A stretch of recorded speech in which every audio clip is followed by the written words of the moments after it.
joining us this webinar as one of the presenters. Are you ready in the room? Yes, for sure, definitely. Thank you very much. Okay, I just said to our audiences that we are going to have 3 presenters, including you, and we will have 3 presentations in a row, in which you will be the 3rd presenter. Yes. And on completing all the presentation, we will have question and answer session. I hope you get my information. Okay, I will continue in bahasa. Oke, Bapak dan Ibu, untuk tidak membuang waktu, kita akan mendengarkan paparan pertama. Paparan pertama adalah dari Ibu Naim.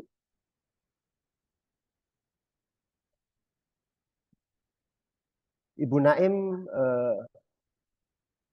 sebagaimana mungkin sebagian besar kita ketahui, Bu Naim dari Cekolam, beliau adalah dikenal sebagai dokter udang. Kepakaran beliau di bidang kesehatan udang dan lingkungan sudah sangat dikenal. Dari sisi latar belakang pendidikan, Ibu Naim menempuh pendidikan di banyak sekali perguruan tinggi sebenarnya kalau kita lihat profilnya. Tapi yang pasti adalah beliau lulusan dari Institut Teknologi Bandung, ITB, dan kemudian dari University of Queensland dan juga University of Arizona. Nah, pada kesempatan ini Ibu Naim akan mengangkat topik mengenai evaluasi kualitas air dan isu terkini terkait penyakit udang. Oke, untuk tidak buang-buang waktu, kita sambut Ibu Naim. Monggo Ibu Naim. Ya, matur nuwun, terima kasih Mas Rois. Selamat malam teman-teman, selamat malam Pak Heri, and good evening or maybe good afternoon, Lord Verdong. So I think we will discuss about shrimp, water quality, and also microbial consortium for tonight. Mas Bayu, saya share sendiri atau dibantu ini? Nah, ini Bang Bayu nih. Silakan share sendiri, Bu. Biar lebih enak dinamikanya mungkin.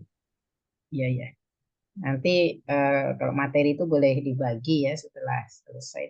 Karena ini saya jadi tidak bisa melihat layar saya. Mana ya? Mas Bayu, saya sendiri atau ini? Atau dari screen-nya Mas Bayu? Ya, boleh Bu. Ya, jadi sekitar 20 menit. Tidak semua slide akan saya baca, tapi ya intinya sekitar 10 tahun terakhir ada penelitian atau ya pengamatan saya tentang penyakit udang dan juga tentang kualitas air. Nah, ini ya sudah muncul ya. Jadi ya tentu semua orang maunya itu udangnya sehat, orangnya juga sehat, dompetnya gitu ya. Dan kolamnya itu juga harus sehat. Nah, ini sekali lagi terima kasih ya pada bacanya apa, Fistek ya, Fistek atau Fistek X. Bacanya apa itu Mas Rais? Fistek Bu. Fistek ya, terima kasih untuk Fistek. Mbak, obrolan tambah. Berikutnya langsung aja Kang Bayu. Jadi Cekolam itu sudah sekitar setahun lebih ya kami melakukan pemeriksaan segala macam. Nih menurut teman-teman ini boleh ketik di chat. Indonesia itu sekarang kondisi A ini nggak di disable kan ya chatnya. Coba menurut teman-teman yang hadir di sini, Indonesia sekarang A atau B? Bu, B. Terus B. Waduh ini kok nggak ada yang nulis A ini? Ya ketika ini ya di chat box semua menulis B, ya artinya itu kenyataan ya. Kenyataan artinya bahwa udang tambak hari ini tidak sedang baik-baik saja, dan itu kita tidak perlu memungkiri. Dulu mungkin A itu tercapai, tapi dalam setahun terakhir itu bukan hanya produksi itu berat ya, di pasar global harga segala macam itu memang berat, tapi kita harus tetap optimis ya, semoga tahun depan, ini kan sudah akhir tahun ya, tahun depan itu bisa baik. Yang diharapkan tentu harga beli udang tinggi, biaya setahun kalau sekilo untuk tambah intensif pakan itu ya kalau bisa harganya tidak naik ya, dan udangnya itu sehat dan besar, meskipun ini jadi sebuah tantangan baru juga karena di pasar global sekarang senangnya udang yang nggak terlalu gede ya. Udang yang cukup digedein 75-80 hari, size 80. Kalau size yang kecil-kecil sekarang kayak di Amerika permintaannya turun. Berikutnya Kang Bayu. Nah, ini sebenarnya kalau bicara tentang pengendalian penyakit segala macam itu diatur di Permen KP ya, dan dia ada 4 itu. Fokusnya itu ada tentang surveillance, monitoring, analisis resikonya ya, kemudian penyakitnya itu gimana cara menangani dan tanggap daruratnya seperti apa. Nah, peran cek kolam itu lebih ke deteksi dini ya, jadinya ada kaitan dengan keempatnya. Lanjut Kang, biar cepat aja. Nah, ini dari publikasi ya. Jadi kalau udang baik-baik saja itu ya anggap sekarang biaya produksi 52.000 dan untung gitu ya, bisa untung 50%, 100%. Tapi kalau lagi tidak baik-baik saja, yaitu ruginya itu bisa gede sekali, bisa 72% gitu ya. Artinya ini tentu tidak diinginkan oleh semua. Di Indonesia itu sekarang jumlah kolam budidaya mungkin lebih banyak ya dari 2-3 tahun yang lalu, tapi dari segi produksi ya segitu-segitu saja.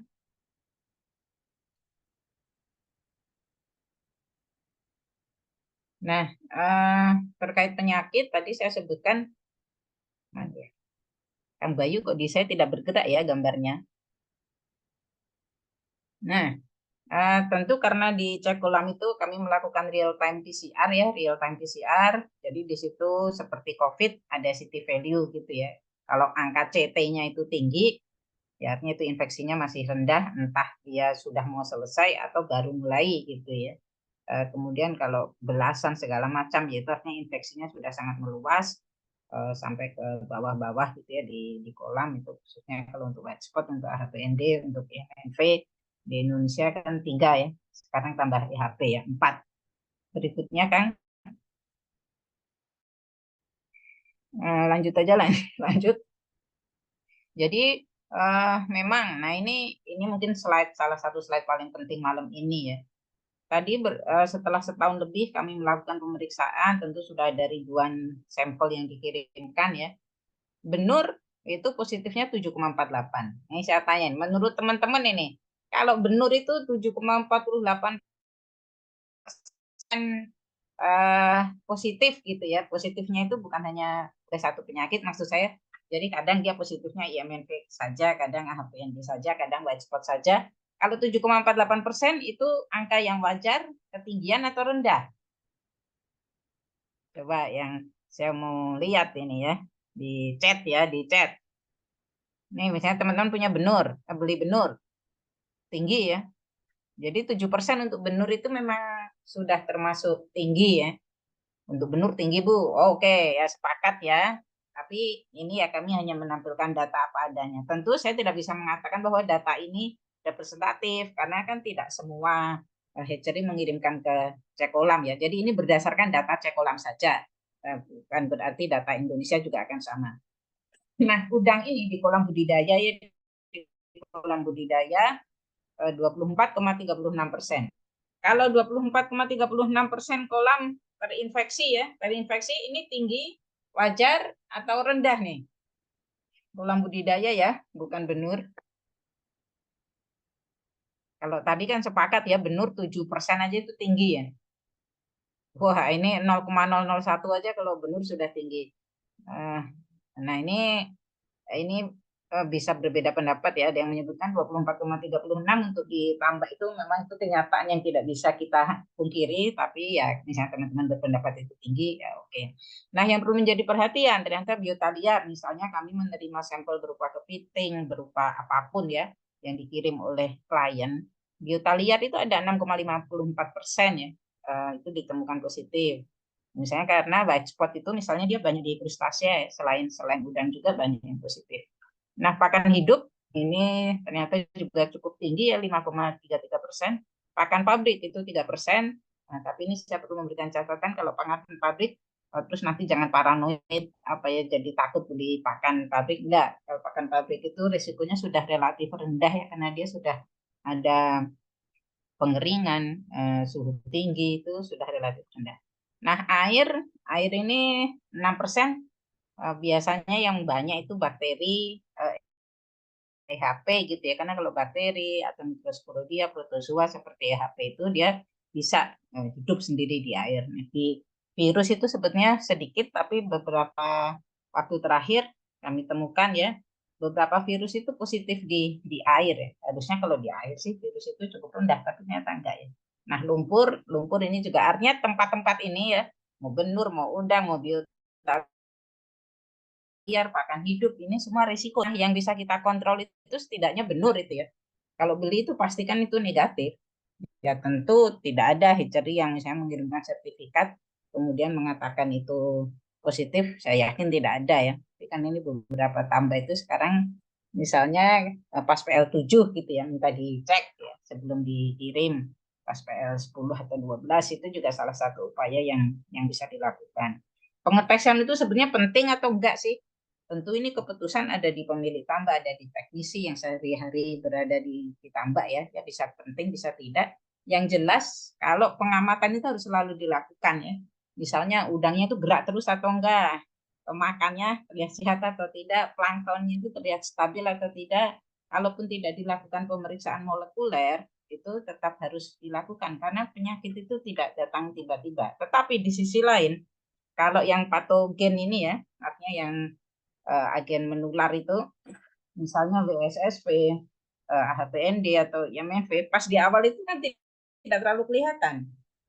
Padahal selama ini, kalau misalnya tahu lebih awal, kemudian dilakukan beberapa intervensi, ternyata itu sangat-sangat membantu ya. Mungkin berikutnya, Kang Bayu.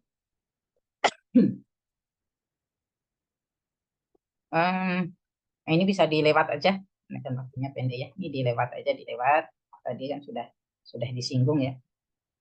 Nah, ini hanya sebuah anjuran gitu ya. Kalau benur, nah 4 yang pertama ini sebisa mungkin memang diperiksa ya di hatchery itu. Jadi ada sertifikatnya bahwa AHPND-nya negatif, SP-nya negatif, EHP-nya IMNV. Nah, kalau sudah ditambah, itu tentu keputusan tadi ya, sekali lagi yang mengelola tambak. Misalnya kalau DOC 10-20 kalau bisa dites AHPND, bahkan kalau belum kelihatan gejalanya. Apalagi kalau di situ sebelumnya pernah ada AHPND.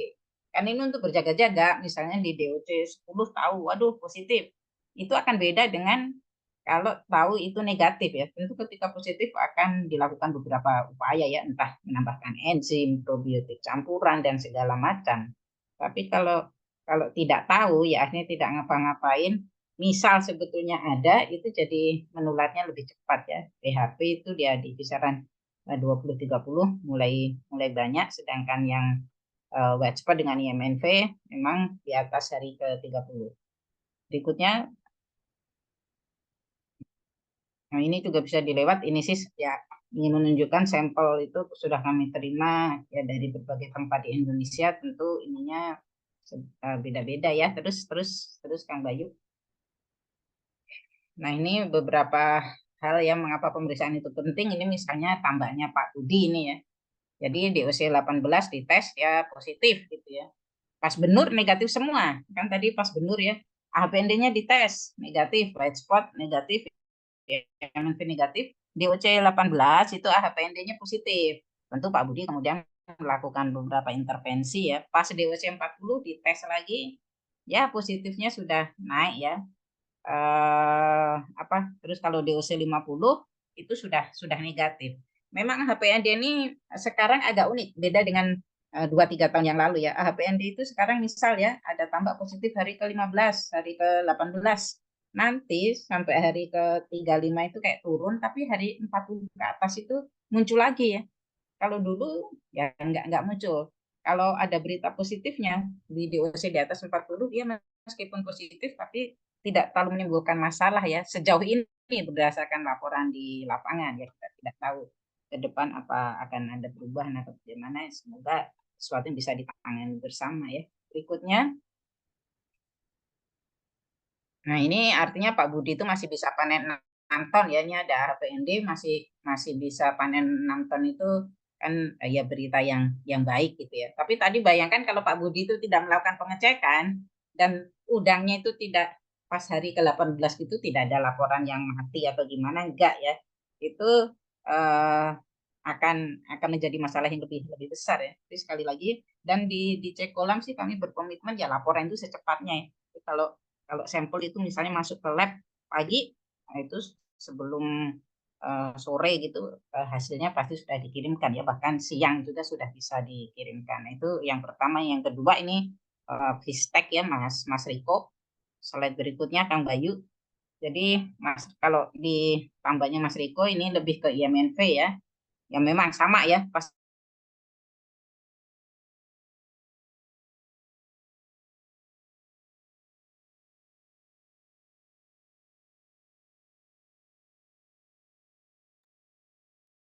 Halo Bu Naim, suaranya hilang.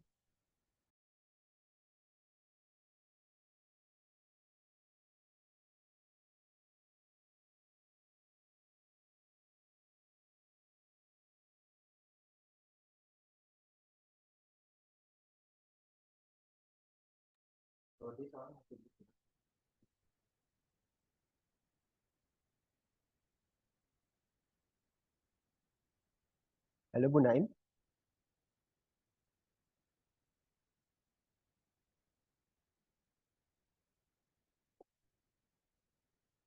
mohon maaf ya tadi putus. Ya, Memang oke. koneksinya putus apa di tempat saya saja ya Mas Rois ya? Tadi sempat terputus, udah kembali sekarang. Silahkan Ibu. Oh iya iya ya. Lanjut lagi aja Kang Bayu. Karena saya ada yang ingin saya singgung juga. Nah, kalau ini Pak Riko nih dari Fistek, ya SR-nya itu dapatnya 77% ya, size 58 ya, total panen itu 3 ton ya, karena luasnya juga 1.600, yang tadi 6 ton karena luasnya juga 2.500 ya. Lanjut Kang, lanjut. Nah, ini juga contoh lain aja ya. Jadi itu yang tambah A hari ke-17 tuh dia positif gitu ya, positif white spot. Yang tambah B dia positifnya di usia 30. Nah, intervensi yang dilakukan petambah itu beda-beda ya, dan tidak selalu mau cerita ya nggak apa-apa. Ya kan kalau ditanya itu pokoknya jawabnya ya pokoknya dilakukan sesuatu lah Bu itu supaya airnya lebih lebih baik. Memang nanyanya harus sambil beneran ditambah gitu ya. Biasanya teman-teman nanti baru mau cerita. Intinya nih kami mau menunjukkan bahwa kalau ada deteksi dini ya, tahu sesuatu ada penyakit itu sebelum kelihatan. Kalau sudah kelihatan itu sudah agak susah ya mau diapa-apain. Tapi kalau tahu lebih awal selama ini bisa membantu. Selanjutnya Kang, yang lanjut lagi aja. Jadi kalau di Cekola memang pakai produk sendiri ya, Slim Protect. Ini harusnya dinamika kualitas air ini, kenapa ada A-nya ya. Maaf, lanjut. Ini karena ada bagian tentang kualitas air juga. Ini sebetulnya lama ya, penelitian lama dulu sekitar 10 tahun yang lalu. Ini kasusnya IMNP. Ini sebetulnya gambar satelit ini untuk mengkonfirmasi ya di permukaan air mengapa sih penyakit itu ada di waktu-waktu tertentu ya. Ternyata itu kalau dilihat gambarnya yang merah itu kan pas suhunya tinggi gitu ya. Suhu tinggi dengan suhu rendah itu memang beda. Memang beda ya. Jadi IMNV segala macam. Misalnya nih ya secara spasial suhu bagian utara itu relatif lebih panas dari selatan ya. Mei memang lebih tinggi dari September dan pola penyakit itu agak mendekati ini. Dia ketika merah gitu ya, ketika panas itu mana yang berkembang, mana yang tidak. Berikutnya kan sebenarnya hanya tinggal satu slide lagi yang ingin saya emphasize ya. Ya ini tadi yang saya ceritakan ya, kalau bulan Mei itu yang atas, bulan September yang bawah. Ini yang banyak penyakit kalau berdasarkan tabel kiri yang mana itu? Kan pas sekitar Agustus gitu ya Agustus September itu tinggi, Mei itu juga, tapi di bulan utara dengan selatan sendiri beda ya. Kemudian Mei, September itu beda, itu karena warnanya itu beda ya. Jadi di sini menunjukkan suhu itu mempengaruhi. Pas panas dengan pas dingin ini lebih banyak mana? Ini kan Juli sampai November itu ya dia virusnya berkembang. Kalau Maret sampai Mei itu suhunya relatif tinggi ya, merah, warnanya itu lebih merah. Itu kalau untuk IMNP ya, karena ini kasusnya IMNP tidak terlalu berkembang. Berikutnya Kang. Dan ada penelitian terbaru ya white spot itu. Kalau di suhu yang lebih tinggi dia juga tidak berkembang. Cuman masalahnya kalau di tambak yang gede memang agak susah di lanjut Kang, agak susah ditangani. Jadi penelitiannya itu white spot. Lanjut lagi. white spot itu kalau di suhu 27 di lab ya mati semua tuh begitu dikasih white spot. Tapi kalau dia suhunya dinaikkan ke 29 kemudian 31, yang mati itu hanya 28%. Lanjut lagi kan? Lanjut lagi. Nah, ini tuh dulu ya sebelum orang mulai bicara AI, big data. Dulu saya suka yang mengolah data gitu ya. Yang kami temukan itu yaitu misalnya waktu itu kadar fosfat, kadar salinitas, nitrit segala macam ya yang ada di slide ini diukur, dan ini kasusnya sekali lagi MNV ya. Kalau teman-teman lihat gambar yang ada merahnya itu pas mati ya. Jadi gambar ini ingin menunjukkan hijau, biru, merah. Hijau itu masih relatif sehat itu udangnya tuh ya. Nah, kalau biru, pas biru itu kan mulai jempalitan segala macam ya, itu sudah mau mulai sakit dan akhirnya pas merah itu mati ya. Jadi ketika ada fase tadi ya di air ya, di kualitas air itu terjadi lonjakan, terjadi sesuatu yang tidak biasa, udangnya stres, yaitu akhirnya yang memicu. Jadi tadi di bagian awal saya sebut tentang patogen, kalau bagian ini bahwa kalau ada lonjakan atau penurunan, istilahnya itu kalau teman-teman bayangkan ya, ini kalau naik angkot, kalau ada mahasiswa terbiasa naik angkot dan tidak mulus jalannya, ya tapi dia baik-baik saja karena tiap hari sudah terbiasa. Tapi kalau yang biasa naik sedan gitu ya, taunya jalan yang mulus tiba-tiba disuruh naik yang angkot, dia jadi kaget. Udang itu meskipun di beberapa tempat kualitas airnya mungkin buruk, tapi kalau itu sudah kebiasaannya di situ ya sudah lebih resilient ya. Artinya ini juga sebuah kewaspadaan supaya tadi di tempat di mana teman-teman itu mungkin karena berbagai macam pertimbangan tidak bisa melakukan pemeriksaan molekuler ya, tidak kirim ke cek kolam atau ke lab, tapi jangan lupa pemantauan sehari-hari. Karena penyakit itu tidak datang tiba-tiba. Yang merah ini tidak tiba-tiba, dia selalu lewat hijau dulu, terus biru, baru akhirnya merah gitu ya. Ya waktu yang diberikan ke saya kan 20 menit ya, mungkin itu dulu, nanti kita bisa diskusi lebih lanjut. Ini tuh udah slide terakhir ya Kang Bayu ya. Ya ini statistik dulu ya, sebelum AI, sebelum orang bicara big data. Udah sih sebenarnya gambar yang ingin saya tunjukkan yang tadi hijau, biru, merah itu ya. Terima kasih Mas Rois. Nanti kita diskusi lebih lanjut. Oke, terima kasih banyak Ibu Naim, dan saya yakin juga para pendengar dan pemirsa juga sangat tertarik untuk kemudian mengajukan pertanyaan-pertanyaan, karena juga di chat kita juga sudah mulai banyak yang mengajukan pertanyaan, tapi kita tunggu dulu ya, karena kita akan selesaikan dulu presentasinya sehingga nanti diskusinya bisa lebih terfokus lagi. Oke, tadi beberapa catatan.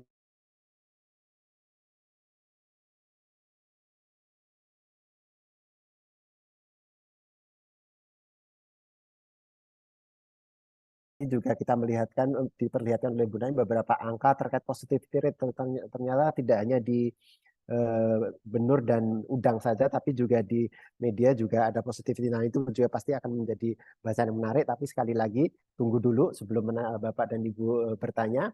Kita masuk ke presenter kedua. Nah, presenter kedua adalah Mas Mustoli Heri Saputro atau biasa dipanggil dengan Mas Heri.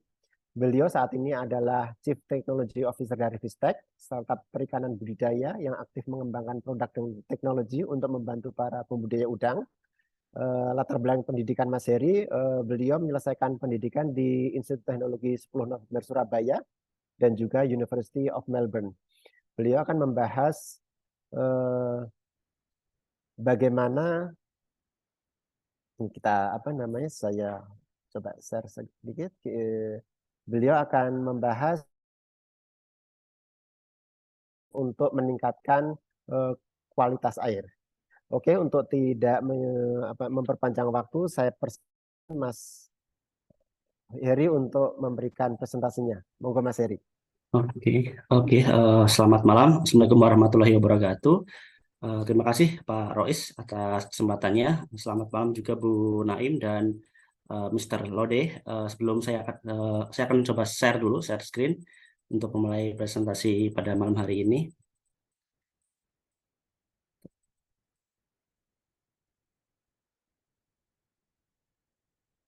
Oke, apakah sudah terlihat jelas? Terlihat Mas Heri. Oke, Oke, terima kasih Pak Riz. Oke, sebelum kita mulai, untuk presentasi malam hari ini, saya lebih membahas mengenai UV atau teknologi desinfeksi UV yang sedang dikembangkan dan sudah dikembangkan oleh tim Vistek. Khususnya nanti kita akan membahas mengenai bagaimana meningkatkan kualitas air dengan menggunakan teknologi desinfeksi UV. Oke, selanjutnya untuk tujuan malam hari ini, presentasi malam hari ini ada 3 macam tujuan. Yang pertama, bagaimana kita memahami pentingnya kualitas air dalam aquaculture dan implikasinya terhadap industri aquaculture ini. Yang kedua, bagaimana kita memahami manfaat dan mekanisme teknologi UV yang nanti dapat diaplikasikan di budidaya aquaculture. Yang ketiga, bagaimana nanti kita akan diskusi terkait studi kasus, mungkin nanti tantangan dan tren masa depan terkait desinfeksi UV dalam aquaculture. Oke, selanjutnya mungkin rekan-rekan petambak ataupun rekan-rekan stakeholder yang di dalam budaya udang Paname tahu mengenai tantangan budidaya. Mungkin ada banyak sekali tantangannya, tapi dalam presentasi kali ini saya hanya melampirkan 3 atau menggarisbawahi ada 3 macam. Yang pertama terkait penyakit, seperti yang sudah dijelaskan oleh Bu Naim, ada berbagai macam penyakit yang menghampiri atau yang menyerang tambak-tambak udang di Indonesia, seperti IMNFP, terus HPND dan penyakit lainnya. Yang kedua terkait kualitas air. Ini kualitas air biasanya awal budidaya kondisinya bagus, siklus kedua bagus, ketiga bagus, siklus selanjutnya buruk. Dan itu mungkin hal-hal yang menjadi pertimbangan di dalam dunia atau tantangan di dalam dunia budidaya udang Paname. Dan ini mengakibatkan amonia yang tinggi, terus kadar oksigennya naik turun, pH-nya tidak stabil seperti itu. Yang ketiga terkait pengelolaan lingkungan. Lingkungannya biasanya yang intensif itu ada kadang-kadang ada petambak yang mungkin ada oknum ya yang tidak memperdulikan kondisi lingkungannya. Misalkan dia membuang limbah setelah budidaya ke laut, akibatnya lautnya tercemar, terus nanti budidayanya juga kedepannya gagal dan bisa juga ada gesekan dengan lingkungan sekitar atau masyarakat sekitar karena aktivitas mereka. Gitu.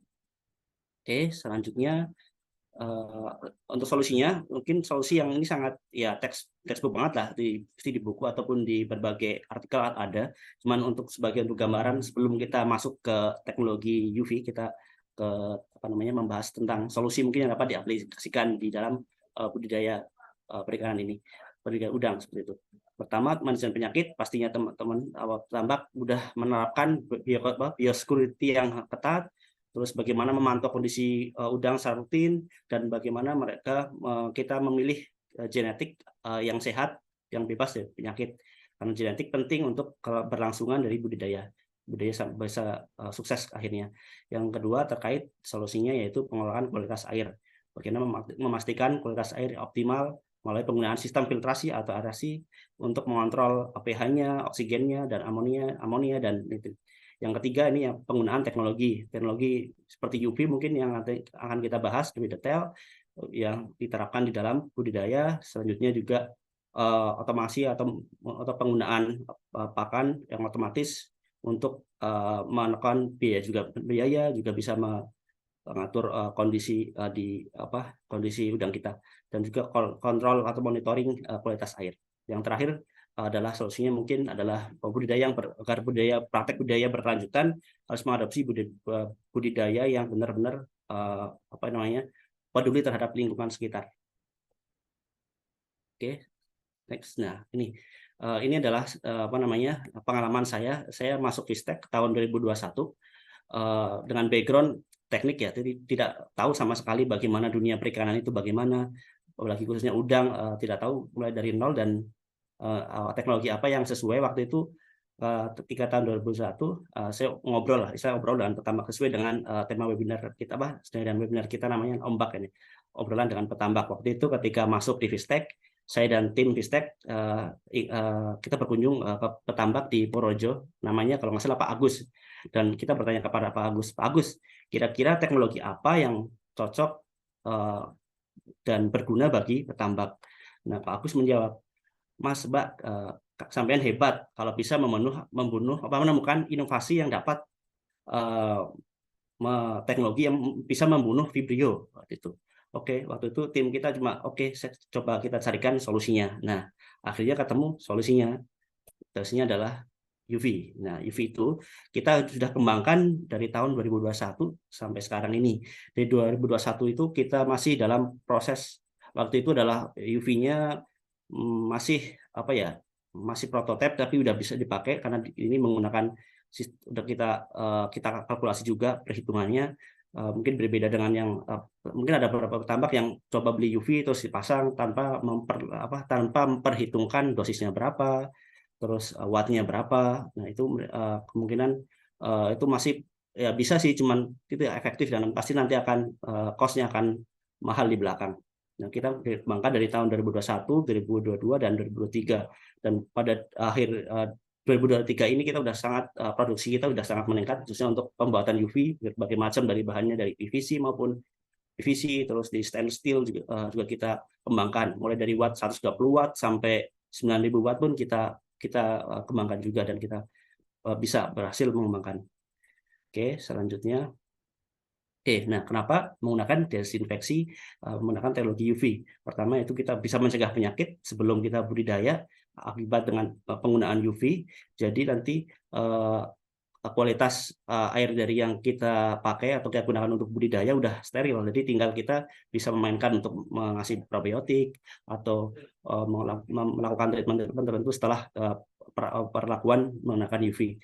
Yang kedua, ketika menggunakan UV, pastinya kita bisa signifikan mengurangi bahan kimia, seperti contohnya kaporit. Jadi mungkin para petambak saat ini masih banyak yang menggunakan kaporit. Apabila menggunakan UV, nanti bisa mengurangi biaya untuk pembelian kaporit. Dan nanti di slide ini juga kita sedikit membahas mengenai perbandingan antara penggunaan UV dan penggunaan kaporit. Yang ketiga adalah biaya operasional rendah, ya karena operasional rendah karena misalkan kita menggunakan UV, kita bisa mengurangi penggunaan tandon. Jadi mungkin yang sebelumnya menggunakan tandon yang cukup besar, nanti tandonnya bisa dimanfaatkan untuk budidaya gitu. Dari segi UV-nya pun untuk perawatan UV itu cukup mudah. Misalkan rusak, kita tinggal mengganti saja lampunya atau balas ada elektroniknya kecil, itu tinggal mengganti, itu maintenance sangat mudah dan biayanya sangat rendah. Yang terakhir adalah ramah lingkungan, karena teknologi UV menggunakan sinar UV yang pasti tidak berefek kepada air kalau kita menggunakan UV tersebut. Oke, selanjutnya.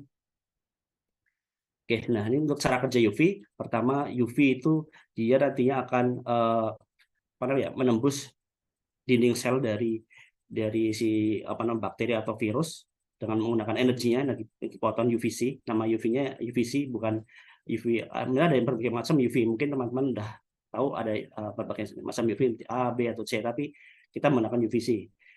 Terus ketika dia energinya menembus dinding sel, dia akan merusak DNA, RNA, dan struktur dari si virus atau bakteri ini hancur, dan akibatnya nanti mencegah si virus atau bakteri ini akan mereplikasi atau menginfeksi. Itu cara kerjanya seperti itu untuk UV. Selanjutnya untuk efektivitas UV, kita sudah melakukan tes di lab maupun dengan berbagai macam jurnal yang menunjukkan bahwa penggunaan UV itu sangat signifikan untuk menurunkan bakteri atau virus yang di tambak udang. Oke, selanjutnya juga sama di berbagai macam wilayah. Di Bangka juga kita ambil data juga, di Tuban kita coba tes lab juga untuk mengetahui efektivitas dari UV yang kita kerjakan. Oke, selanjutnya inilah tipe UV. Tipe UV yang sudah kita kembangkan saat ini sudah ada banyak sekali jenisnya, tergantung kebutuhannya mungkin butuh debit berapa, mungkin butuh watt berapa atau dosis berapa, kita sudah bisa menyediakan. Contoh UV 4-in yang sudah produksi massal untuk kita. Ini dengan UV ini kita bisa bisa dipakai untuk dengan pompa kira-kira 30 meter kubik sampai 50 meter kubik, sampai UV yang SS 8-in dia bisa mencapai 200 meter kubik dengan lampunya masing-masing adalah 800 watt dikali 4, jadi sekitar 3.200. Sedangkan yang UV PVC 4-in ini lampunya dia hanya 4 dengan 120 watt, itu cukup dengan nanti ketemu dosisnya 30 kalau yang 4 in ini, sedangkan yang 8 in dosisnya di atas 60. Terus ada lagi namanya UV medium pressure. Medium pressure ini UV dengan dengan kekuatan lampu sangat tinggi, bisa sampai 6.000 sampai 9.000 watt. Di sini di medium pressure ini nanti bisa menghancurkan virus atau bakteri sampai akar-akarnya karena dengan dengan kekuatan lampunya sangat besar.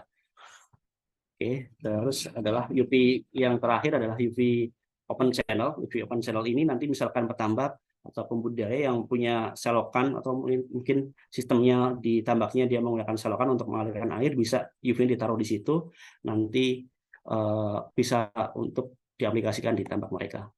Oke. Oke, selanjutnya ini spesifikasi lebih detailnya.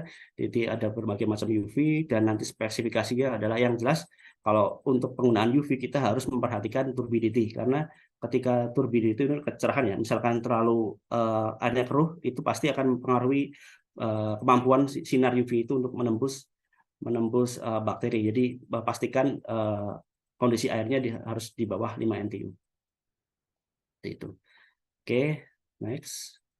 Selanjutnya, ini yang penting adalah ini, ketika kita mempunyai menggunakan UV tidak sembarangan ya. Pertama ada 4 langkah untuk kita mengetahui UV apa yang akan kita pakai, terus bagaimana kondisi wattnya berapa, terus debitnya berapa harus kita perhatikan. Yang pertama terkait penggunaan UV-nya sendiri. UV kan ada berbagai macam ya, ada UVA, UVB, UVC.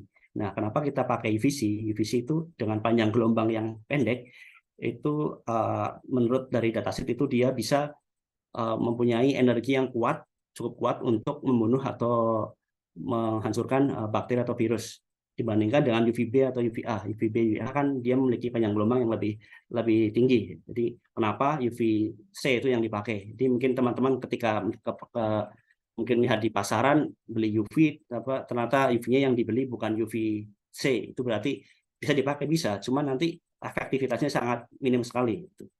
Terus yang kedua, langkah kedua yaitu kita harus mengetahui datasheet ya. Nanti teman-teman atau para petambak tidak usah bingung, nanti kita sudah sediakan kalau UV kita, UV stack sudah kita tes berapa dosisnya, berapa perhitungannya, sama jarak antar UV juga kita sudah tahu.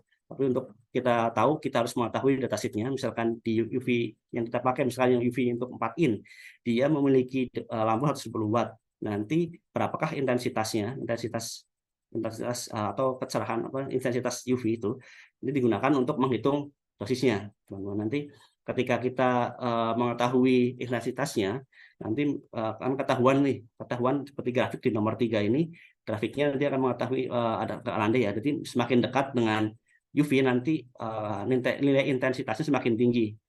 Jadi nanti ketahuan nih apakah UV-nya bagus atau tidak, nanti di grafik kelihatan. Terus ketika mendapatkan dataset ini, kita bisa menginputkan di rumus, misalnya dosis UV sama dengan intensitas dikali waktu paparan. Nanti ketika ketemu intensitasnya, tinggal kita mengalihkan dengan waktu paparan itu, nanti hubungannya dengan chamber kita berapa atau tabung kita luasnya berapa, terus mungkin kolam kita panjang lebarnya berapa, nanti ketemu ketika kita udah tahu, nanti bisa ketemu dosis yang pas untuk UV yang kita gunakan. Oke, itu untuk perhitungan intensitas UV.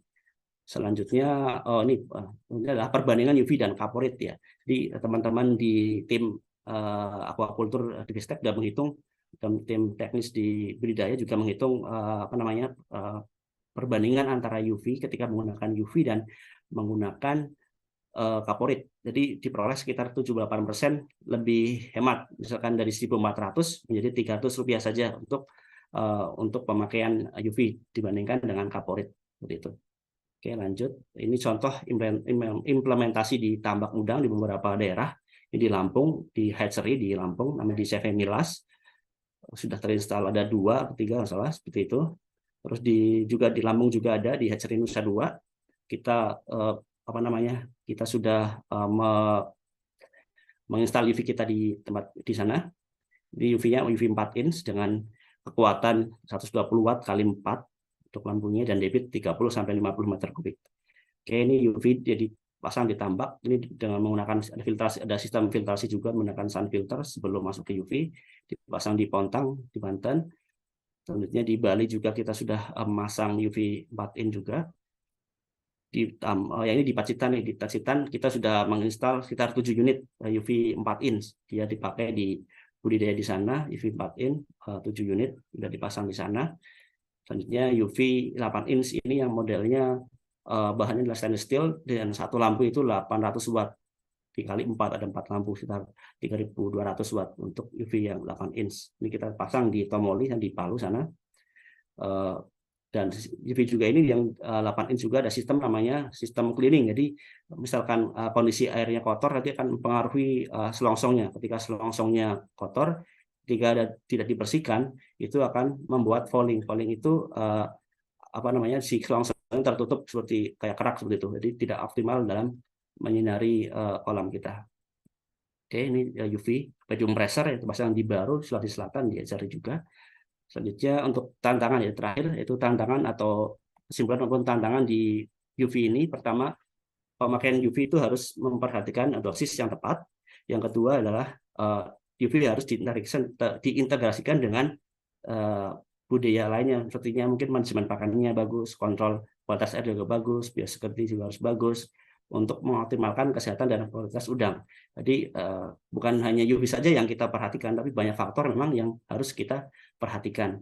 Yang ketiga adalah sistem desinfeksi UV memerlukan pemeliharaan berkala untuk memastikan efektivitasnya. Jadi nanti agar mencegah terjadinya fouling juga kita harus kita bersihkan. Tapi untuk sistem kita, untuk sistem yang dibudidayakan oleh Vistech, kita ada untuk sistem yang kita buat di UV kita itu sudah ada sistem cleaning. Jadi tapi rekan-rekan pertambak semuanya tidak perlu repot untuk membuka selongsongnya, takutnya pecah atau nanti kena air kan rusak. Itu ada sistem cleaning, jadi tinggal kita ada pakai sistemnya pneumatik, tinggal kita pencet tombol dia ada otomatis, atau semi manual juga ada kita kembangkan.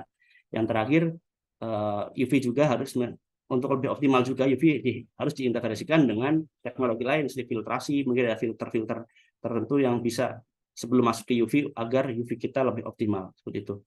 Oke, itu sekian dari saya. Mungkin nanti apabila ada pertanyaan bisa dilanjutkan di sesi berikutnya. Saya kembalikan ke Pak Rois. Oke, terima kasih Mas Heri. Tepat 20 menit. Oke, terima kasih. Dan saya yakin juga banyak yang ingin bertanya lebih lanjut terkait UV. Tapi kita tunggu dulu, kita selesaikan presentasinya dengan presenter terakhir. Cuman beberapa catatan tadi terkait UV.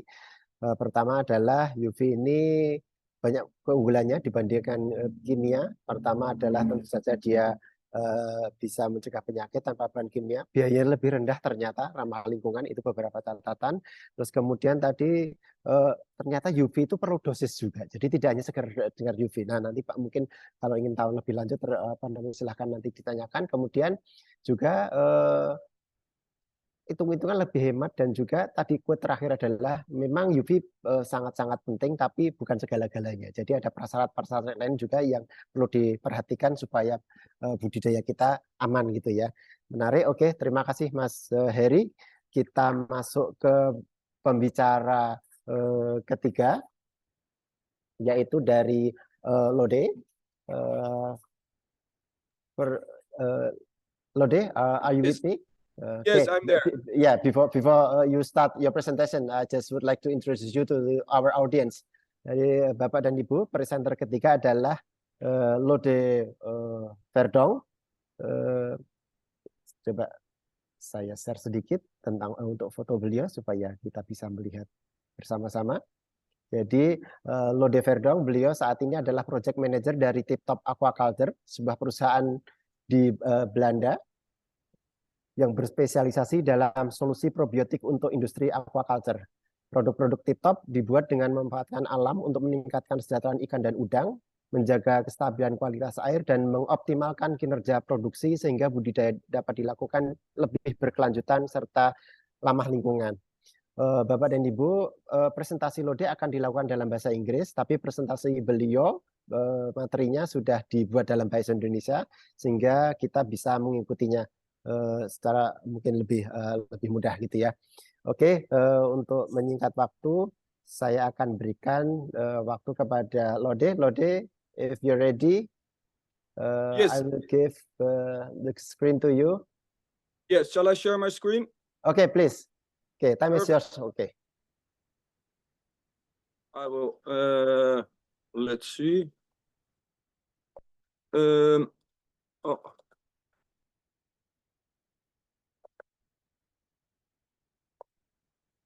Oh,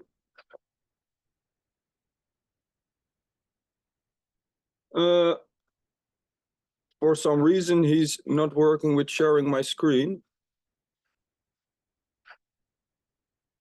Let's see.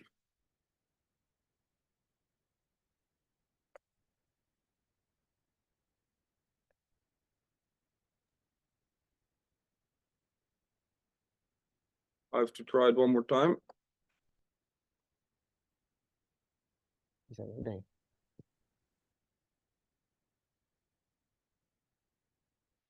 For some reason, he's not sharing my screen at the moment. 1 second.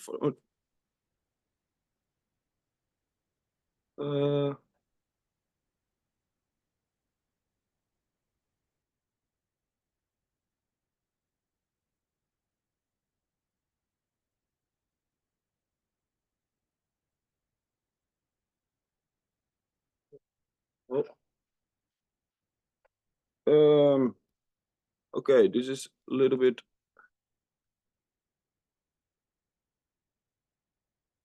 Do you maybe have my presentation with you that you can share? Yeah. I will try A bit easier. to share the presentation for you. Okay, can you see Perfect. now? Yes, perfect. Okay.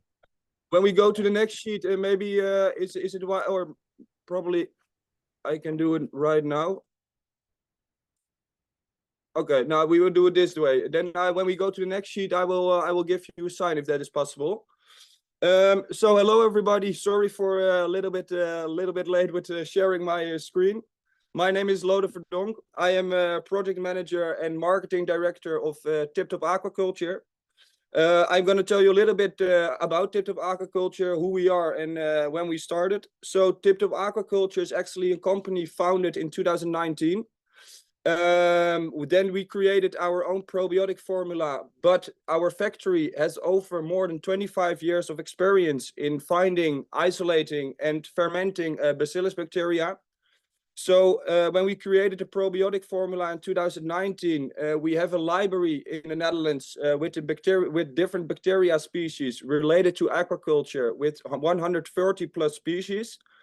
Where we created some probiotic formulas that are used from hatchery to harvest. So we created our probiotics to cover all stages in the aquaculture. Recently, our factory has a production capacity of 30 metric tons each week, but we expanded our factory 1 month ago to 150 metric tons a week.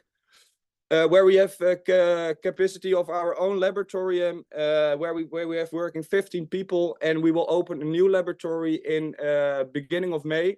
So when we have a new facility to do R&D and also do some research to innovate our products.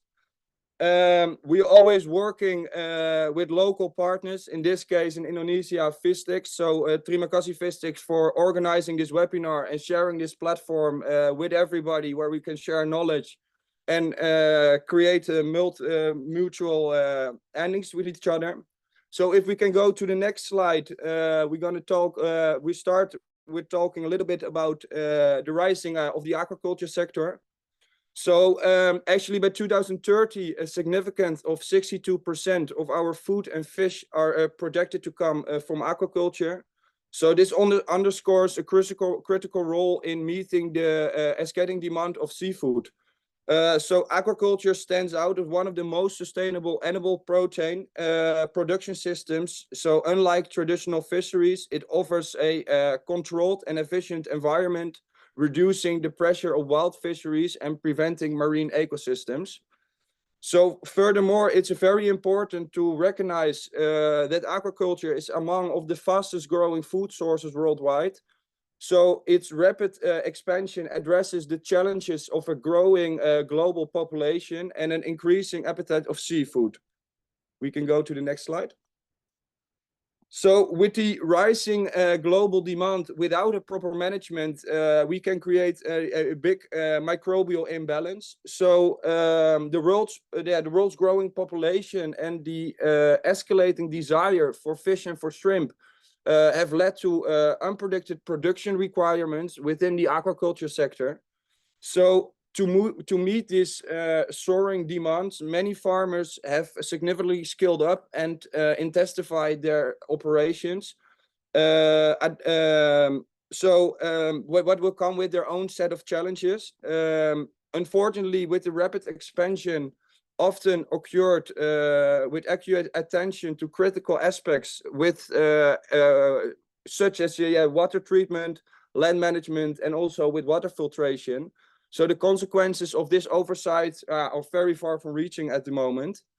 The outcome has been a series of issues at the moment, so including a lot of disease outbreaks, what we see at the moment, environmental pollution, and a decline of product quality. So insufficient management practices create a breeding ground for all these problems. So furthermore, these developments without a proper management can lead to a microbial imbalance, that disrupt the delicate ecosystems within all our farms and to additional challenges. Can go to the next slide. So the big major farming challenges we're facing right now in this sector, and actually globally, because we heard in a lot of countries, are one of the major hurdles in aquaculture resolves around diseases.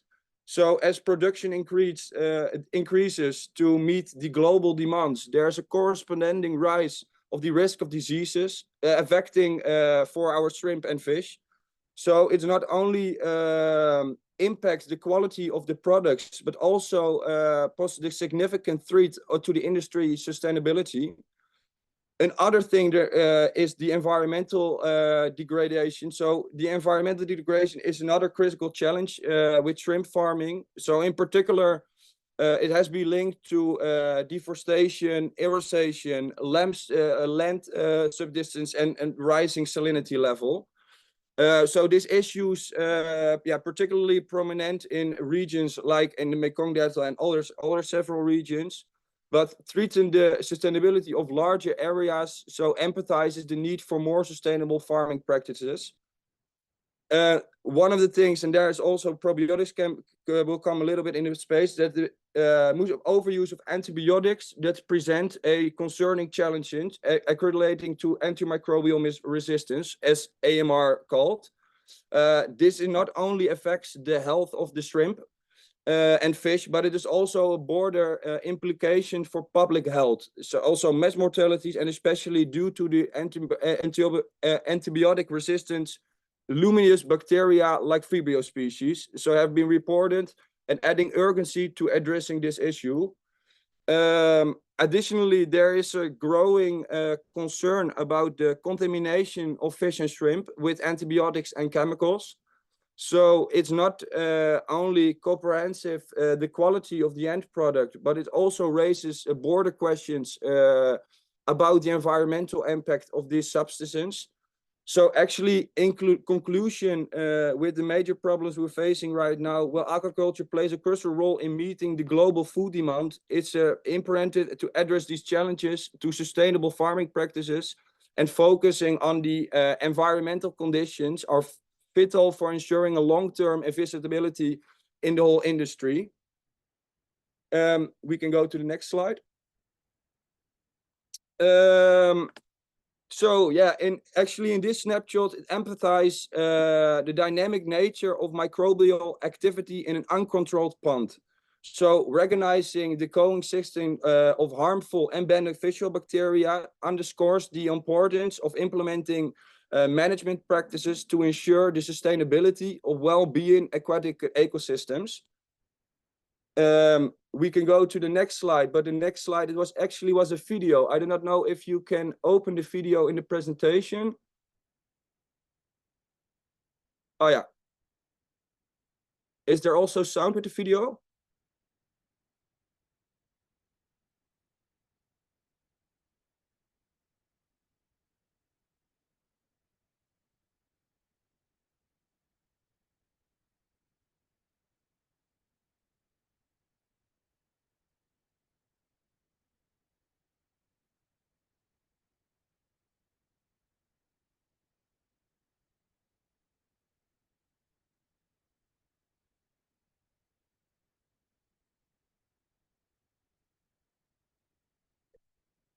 Otherwise, what we also can do, if there's no sound in the video, I can also introduce the video myself. And probably if people are interested in the video, I can share the video also with Vistix, and maybe they can send it after the webinar. Maybe it's easier to share it afterwards if people are interested to see, but I can also explain the video in the presentation. That is also no problem. I think maybe it's better to do that. Okay, yeah, it may be better to do that, Lottie. Okay, perfect. Then we can go to the next sheet. So when we go to the next sheet, this showcase a pond threatened by antibiotics. That is also something we introduced in the video. So if you're interested, we can share it afterwards with you. But so now let's shift our focus on a treated pond, especially one treated with antibiotics. So the visual serves a confirmation. Yeah, it's a little bit what we wanted to show in the video, but the antibiotic treatment, while targeting harmful bacteria, unfortunately eliminates not only the harmful ones, but also the beneficial bacteria. So where only in this matter, the strongest bacillus species, they will survive. So this graphic is a powerful representation of the consequences when we indiscriminate action of antibiotics disrupts the microbial balance in the pond. As so this is expanding beyond the harmful bacteria, impacting the entire microbial community in the pond. So if we go to the next sheet, then we can see what happens when we used chemicals and antibiotics and when we added shrimp in the pond. So when antibiotics are frequently used, bacteria can develop resistance to them. So this is a growing problem in aquaculture because resistant bacteria have a lot more space to grow. So the issue intensifies that resistant bacteria have several advantages that start dominate the beneficial bacteria. So this creates an environment where these resistant strains have more space to grow. Besides, the consequences is alarming, the emerge of untreatable diseases for our fish and shrimp. So as we can see with white spot of EMS stuff. So this is known as AMR, as antimicrobial resistance. So in conclusion, the cycle of antibiotic use leading to resist pose a serious threat to the health of the aquatic organisms. It's a call to urgent action and adopt responsible practices in aquaculture to safeguard the well-being of our fish and shrimp. We can go to the next one. So now, how can we treat this preventive? And that is where probiotics can step in. So let's explore a little bit the preventive measures we can use in aquaculture, focusing on the importance of the beneficial bacteria. So a crucial step in the preventing issues to introduce beneficial bacteria before stocking your pond. This proactive measure helps establish the healthy microbial community. So how do we do? So the answer lies actually in the beneficial bacteria. When these beneficial bacteria settle in, they can act as a natural defense, preventing harmful bacteria from gaining foothold. And that is with a process known as competitive exclusion, where we dive a little bit more deeper in the next sheet. But probiotics are an excellent example of how we can implement preventive treatments. So when these beneficial bacteria settle in and create a balanced and resilient environment. So if we can go to the next sheet.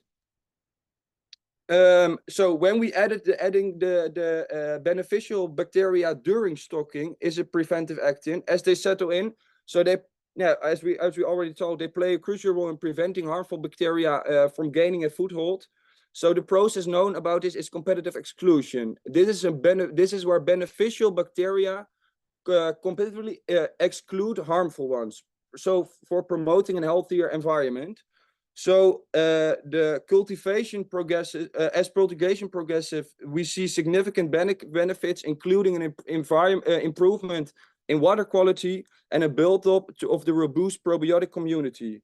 So this leads to a stabilization of the microbial balance in our ponds and fostering a more resilient and sustainable ecosystem. So the next sheet, this is about the competitive exclusion. So the competitive exclusion is actually when the beneficial bacteria, they prevent harmful bacteria from binding, create a healthier environment. This proactive approach ensures the harmful bacteria, they have actually no space to grow. As a result, diseases can be prevented, forestalled, and not only safeguards aquatic livestock, but promotes also the efficient growth of overall. If we can go to the next sheet. So actually, in the realm of aquaculture, even with the introduction of probiotics, it's really crucial to acknowledge that bacterial opponents, or what we often perceive as bacterial killers, will always be present in our pond of our farms. But the framework shifts lies not in eliminating them, but in adapting our mindset. So instead of engaging in a futile fight, our approach should be to interact with them in a constructive manner. So by understanding and working with the natural dynamics, and that is a little bit, in our opinion, where we have to change our mindset in that. We can go to the next sheet.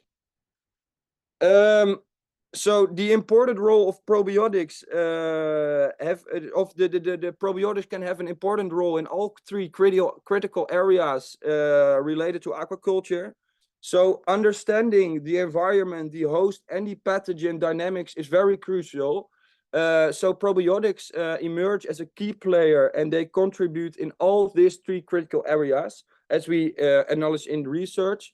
So probiotics, through their multidictionary approach, significantly contribute to reducing the risk of diseases because of the competitive exclusion method, and they function in the environment, interact the host, and influence the pathogenic dynamics. So in this conclusion, the incorporation of probiotics become a cornerstone in sustainable aquaculture, particularly for shrimp production. So their multi-phased impact across the environment, the host, and the pathogen spectrum underscores the importance of shaping a healthier and more resilient aquaculture sector. We can go to the next. As said here before, so striking a balance among these three is very essential to sustainably reduce the risk of disease in aquaculture. So, for example, for the host, probiotics in enhancing shrimp health, probiotics can be incorporated into shrimp feed to promote gut health and overall performance. So this leads to a healthier and more robust population. Within the pathogens, one of the most significant challenges in shrimp farming is controlling disease-causing Vibrio bacteria, but probiotics are instrumental over here, reducing the competitive advantages of these pathogens, thus mitigating the disease outbreaks. And within the environment, so in addition to the host and to the pathogens, the environment plays a pivotal role where probiotics can be employed in the water purification systems and the bioremediation process to alleviate the environmental impact of our shrimp farming. We can go to the next. So the positive impacts probiotics have, and as we have shown in real life, is that today we highlighted the multitude of the positive impacts that probiotics can bring to aquaculture, ushering the improved animal health, increased yield, and also sustainable farming practices. So probiotics stand as a neutral and eco-friendly alternative to chemicals in aquaculture. So they are not only to promote a clean and healthy aquatic environment, but also ensures the consumer safety by eliminating chemical contaminations. Second of all, probiotics can replace antibiotics, enhancing animal health while preventing and development of antimicrobial resistance. So this contributes to safer end products and for all our customers in long-term thinking. And within our trials with Tip Top Aquaculture, as we demonstrated, we have shown with our products some remarkable results, decreasing mortality by up to 12% and increasing weight gain by up to 14%. This showcase the positive impact of probiotics on yields and sustainability. Other point is the probiotics are considered safe and eco-friendly alternatives. So diet from natural sources with no residual effect on the environment or on human health. So their role as a preventive measure, and again I will say a preventive measure against pathogens and fibrios means 0% needs of antibiotics. So in conclusion, also on this slide, so the evidence, in our opinion, is really clear related to probiotics. They are transformative in aquaculture and improving animal health to boosting yields and embracing sustainability. And they pave a way to a cleaner, safer, and efficient aquaculture sector overall. This, I think, this was. Thank you very much. This was the presentation from Tip Top. Again, thank you very much, Vistix, also for sharing the platform with us. We were really happy to be part of it. Okay, thank you, Lode, for the presentation. Very informative and very, very interesting. And I've seen some of our audiences have already raised some question in our meeting chat. Namun sebelum before we open the question and answer, I will sorry make some takeaways from your presentation, but it is in bahasa. Oke, Bapak dan Ibu, tadi presentasi dari Lode dari TipTop, beberapa catatan nanti mungkin bisa ditanyakan lebih lanjut tentu saja detailnya, tapi beberapa catatan adalah dengan meningkatnya aktivitas budidaya ada risiko ketidakseimbangan mikrobial di lingkungan kita, dan ini perlu kita sikapi secara hati-hati. Dan kemudian tentu saja antibiotik sesuatu yang benar-benar harus kita, itu sudah tidak benar-benar di luar diskusi, itu sangat dilarang gitu ya, tidak akan pernah direkomendasikan. Tapi kita tentu saja harus melakukan preventive treatment. Kalau tadi menurut Lode harus ada preventive treatment, yaitu dengan probiotik gitu ya, yang digunakan baik dalam sebelum stocking maupun setelah ketika masa pembesaran, untuk menciptakan, kalau tadi Lode menyebutnya competitive exclusion gitu ya, sehingga probiotik atau bakteri baik ini bisa mengalahkan atau tidak memberi tempat bakteri buruk untuk tumbuh gitu. Itu mungkin beberapa catatan singkat, tapi nanti silakan kita ditanya lebih lanjut kalau ingin Bapak dan Ibu ini ingin tertarik. Oke, Bapak dan Ibu, kita sudah menyelesaikan atau mendengarkan 3 presentasi dari 3 presenter kita. Sekarang kita buka sesi tanya jawab. Kita utamakan dari yang raise hand dulu.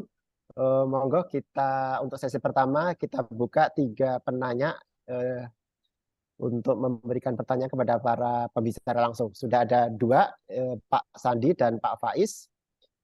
Oke, dan Pak Paskalis ya Pak ya. Oke, Pak Paskalis ada 3. Oke, untuk sesi pertama kita buka 3 presenter, 3 penanya dulu. Silahkan Pak Sandi Pamungkas. Monggo. Halo, selamat malam Pak. Suara saya sudah masuk? Sudah masuk Pak. Oke. Ini Pak, saya ingin menanyakan, sorry Pak, perkenalkan nama saya Sandi Pamungkas Pak. Kebetulan saya bekerja di Pusat Mikroelektronika Pak, di kampus ITB. Sedang riset juga Pak, untuk mengenai teknologinya sih Pak, sebetulnya. Tadi saya tertarik dengan pembahasan yang mengenai, pembahasan kedua Pak, yang mengenai UV. Pertanyaan saya itu, yang pertama adalah alat UV ini berarti diterapkan di awal ya, sebelum air ditampungkan ke kolam utama. Apakah seperti itu? Terus yang kedua, di dalam teknologi UV ini, apakah bisa mendeteksi kadar pH, suhu air, TDS, temperatur air, terus disolvate oksigen? Karena yang saya sedang rancang tuh kebetulan ada sensor-sensor atau identifikasi hal tersebut kayak gitu. Apakah di UV juga ada seperti itu? Mungkin itu sih Pak dari saya. Terima kasih. Oke, terima kasih Pak Sandi. Mungkin langsung dijawab dulu ya, Mas Heri, monggo. Oke, terima kasih Pak Rois. Selamat malam Mas Sandi. Saya coba jawab ya Mas. Yang pertama terkait pertanyaan yang pertama terkait UV, apakah alatnya diterapkan di awal atau ketika berlangsung budidaya. Sebenarnya UV itu bisa diterapkan di dua kondisi Pak. Misalkan kondisi untuk mengisi air, jadi UV-nya dipakai di awal.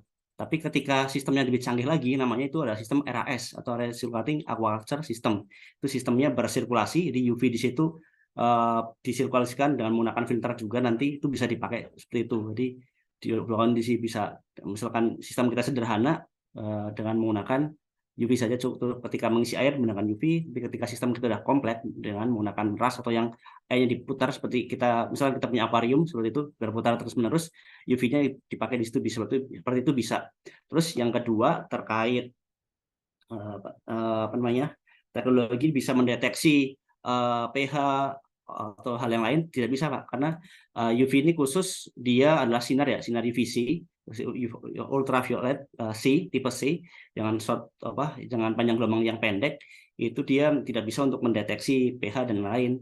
UV ini punya sensor sendiri namanya UV intensity, itu pasti ada kalau mau di search Sobat Sari. UV intensity dia akan mengetahui nanti berapa intensitas UV kita, nanti ketahuan. Nanti untuk mengukur dosis pun kita berdasarkan dari itu, misalkan kita punya sensornya, kita juga bisa mengukur dosis dari UV itu berapa dari sensor itu, selain dari datasheet seperti itu. Mungkin seperti itu Mas Sandi. Oke, mungkin begitu jawaban untuk Pak Sandi. Semoga cukup menjawab ya. Untuk pertanyaan kedua, monggo Pak Faiz Mahasid.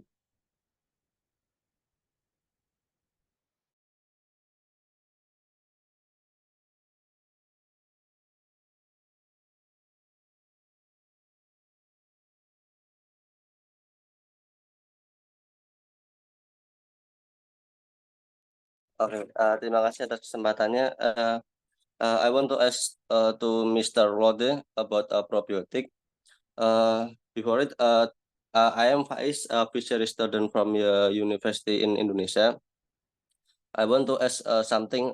As a researcher who wants to try the role of new bacteria probiotic from the other fish isolates, how do we ensure that the new probiotic bacteria we will use are safe and have a good effect on our shrimps? As you mentioned earlier that probiotics you use most often are Bacillus strains, right?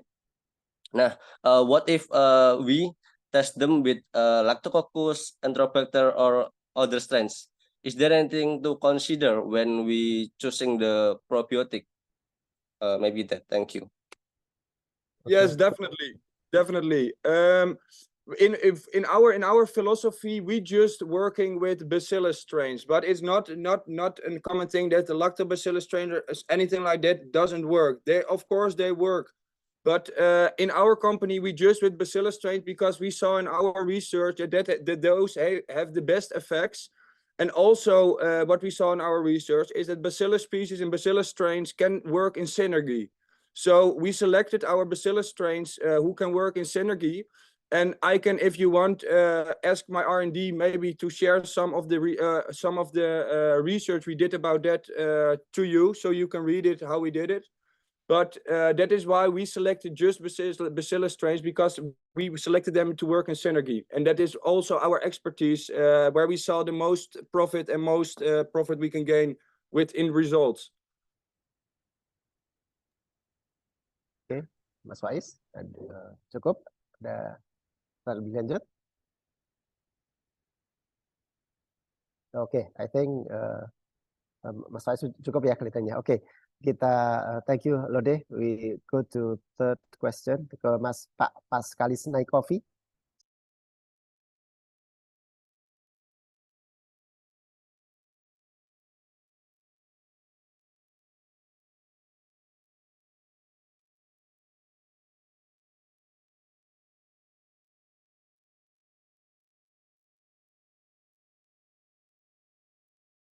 Pak Paskalis bisa raise hand biar kelihatan oleh host kita.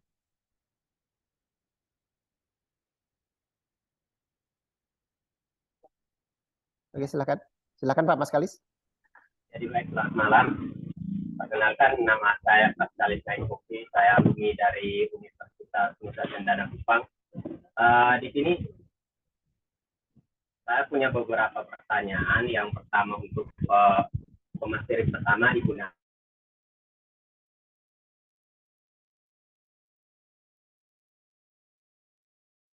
Halo, kelihatannya terputus Pak Paskalis.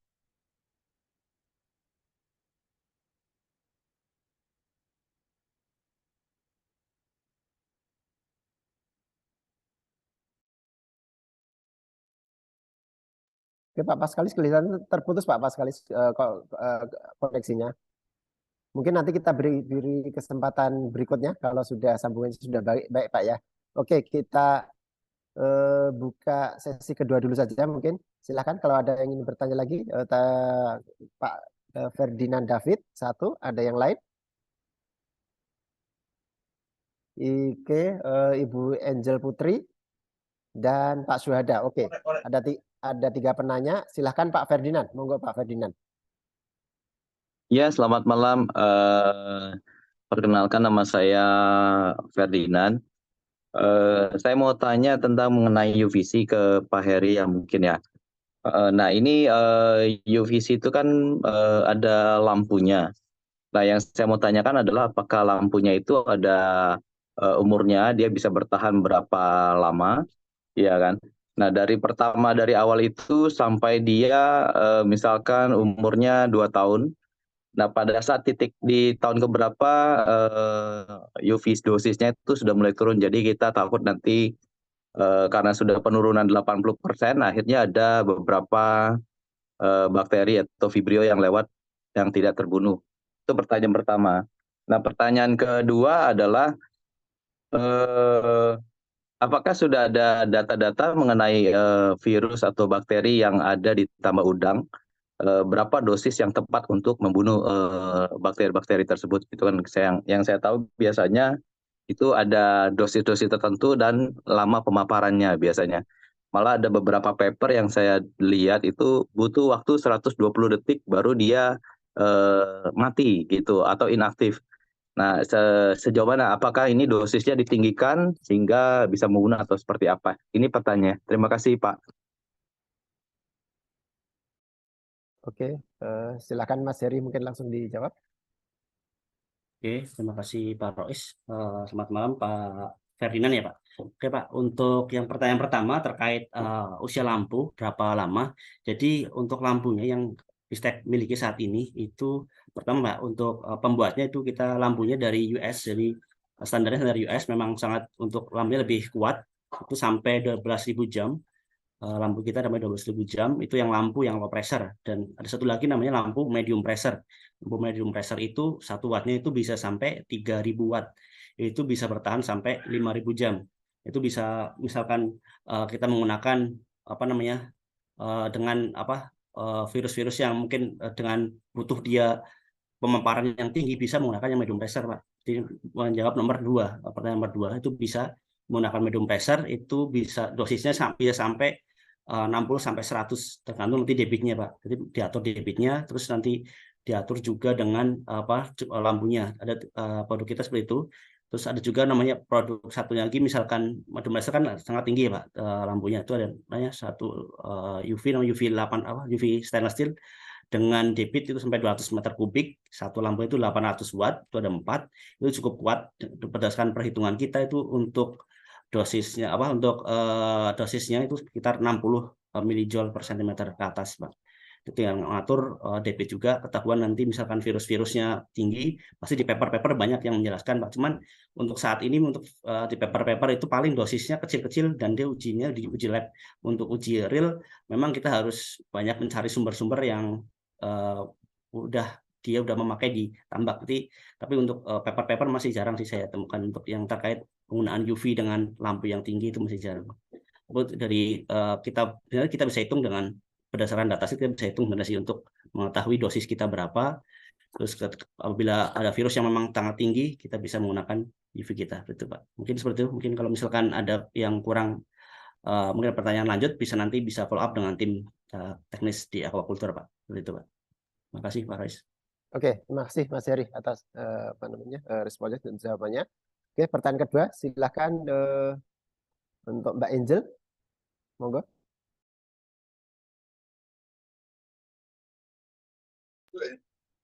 Ya, sebelumnya perkenalkan nama saya Angel Putri Soma. Saya lab analis bekerja di Tambak daerah Banten. Jadi saya punya pertanyaan. Sebenarnya ingin melanjutkan pertanyaan dari chatbox tadi yang tadi sudah sedikit dijawab tentang organ target yang paling efektif untuk pengujian penyakit itu apa. Tadi dijelaskan bahwa untuk setiap penyakit berbeda organ target dan menyesuaikan dengan penyakit target yang akan dianalisa. Saya ingin bertanya, apakah ada alasan tertentu kenapa organ target seperti untuk AHPND adalah hepato dan IMNV adalah hepato dan ekor? Mungkin itu dulu, terima kasih. Oke, mungkin ini untuk Bu Naim ya, moga Bu Naim. Ya, terima kasih Mas Rois. Terima kasih pertanyaannya nih Mbak Angel ya atau Kak Angel. Tentu ya sama lah ya, sampling di manusia, di udang. Setiap penyakit tentu ada target organnya ya. Misalnya IMNV itu kalau secara klinikal yang terlihat kan ototnya memutih, ekornya itu memerah gitu ya. Ya sampel yang paling bagus untuk IMNV itu memang yaitu ya batas antara ekor yang merah dengan otot yang memutih. Tapi bukan berarti bagian yang lain tidak bisa. Jadi dia kalaupun diambil di pleopod gitu, kalau IMNV dia akan positif.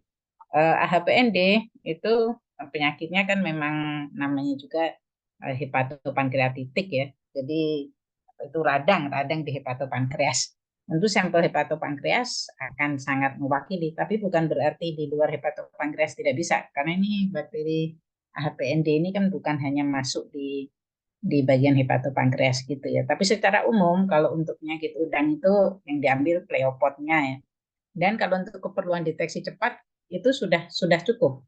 Nah, beda kalau keperluannya itu untuk riset ya. Misalnya untuk riset nih tadi IMNV itu dia menyerangnya spesifik gitu ya di otot dengan di limfoid organ.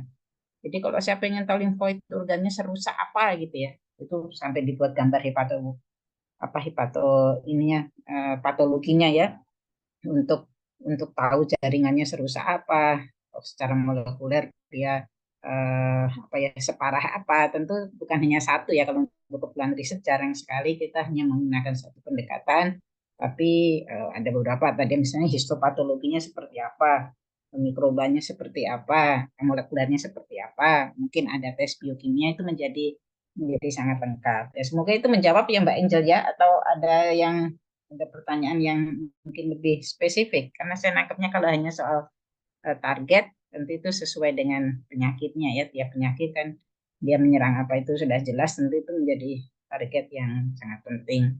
Misalnya white spot meskipun kayak bercak putihnya itu ada di cangkang, tapi bukan berarti sampelnya harus cangkang. Diambil sampel di badannya juga akan terkonfirmasi. Mungkin begitu Mas Rois. Oke, terima kasih Bu Naim. Cukup menjawab Mbak Angel ya. Oke, ke penanya ketiga mungkin Mas atau Pak Syuhada Mandala Putra, silakan. Baik, Pak Rois. Izin Pak, ini bertanya ke pemateri 3 tapi pakai bahasa Indonesia nggak apa-apa ya Pak? Perkenalkan nama saya Syuhada Mandala Putra. Saya ingin bertanya tentang keseimbangan ekosistem mikroorganisme. Untuk mencapai hal tersebut, apa saja yang perlu kita perhatikan? Itu apakah keanekaragaman yang saling bersimbiosis atau dominansi di beberapa mikroorganisme saja? Lalu, dalam mencapai keseimbangan itu, apakah patogen juga mengambil peran untuk mencapainya? Dan tadi sudah dijelaskan juga, kita tidak dapat mengontrol mikroorganisme yang di dalam tambak. Apakah itu artinya kita memerlukan keanekaragaman yang kompleks, yang saling bersimbiosis untuk mencapai keseimbangan mikroorganisme tersebut? Lalu dalam segitiga penyakit itu, di situ ada patogen. Apakah patogen itu wajib ada untuk mencapai titik tengah yang mana inang itu akan sehat selaras dengan lingkungan dan patogen yang saling menjauhi begitu? Terima kasih. Pertanyaan untuk the question is for you Lord actually.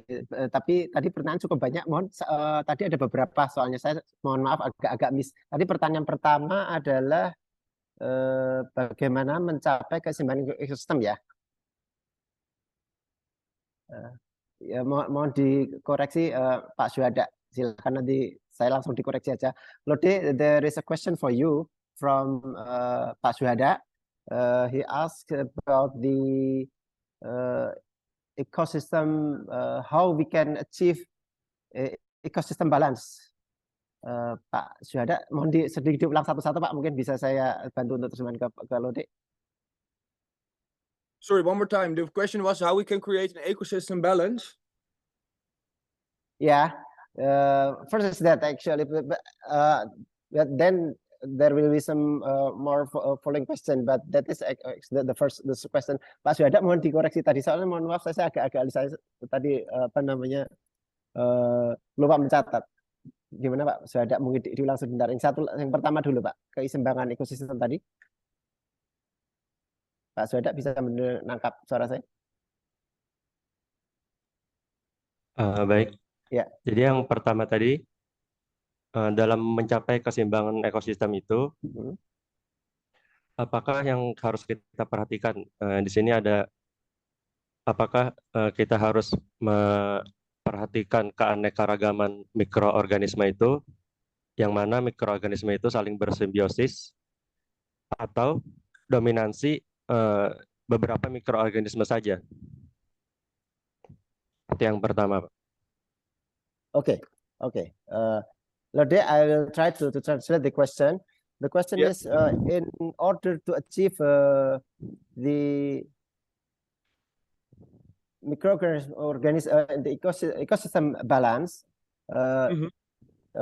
what do you prefer? Is it do we need to maintain the variation of the microorganism, or the second alternative is to make a situation where we have a dominant microorganism over the other?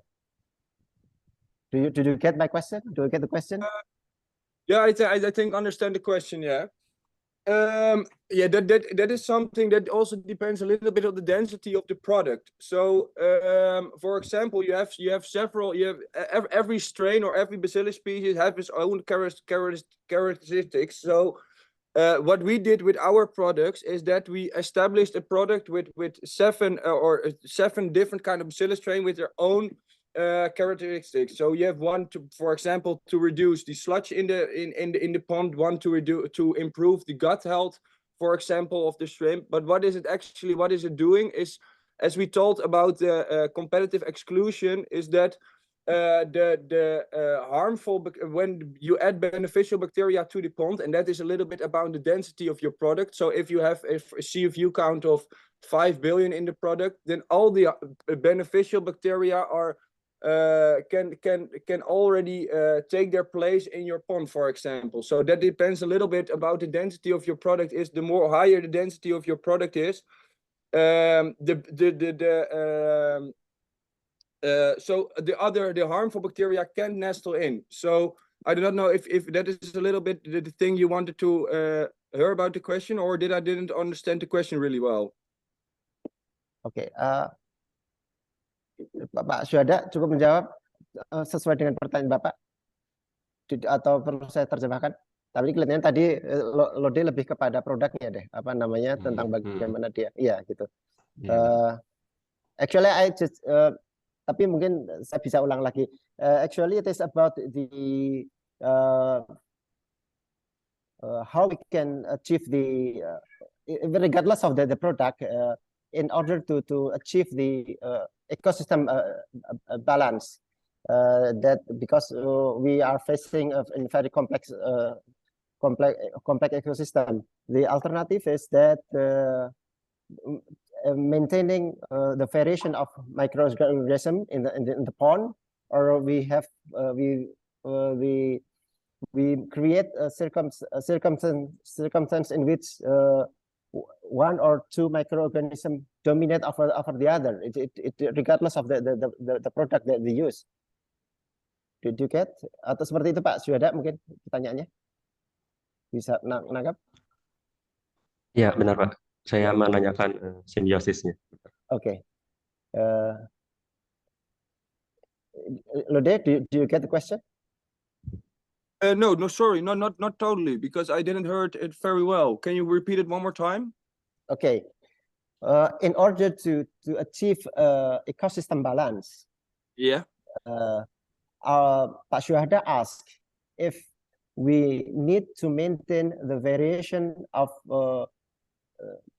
many kinds of microorganism in our pond, or we create a circumstance or a environment in which only one or two or a few kind of microorganism that dominates the other.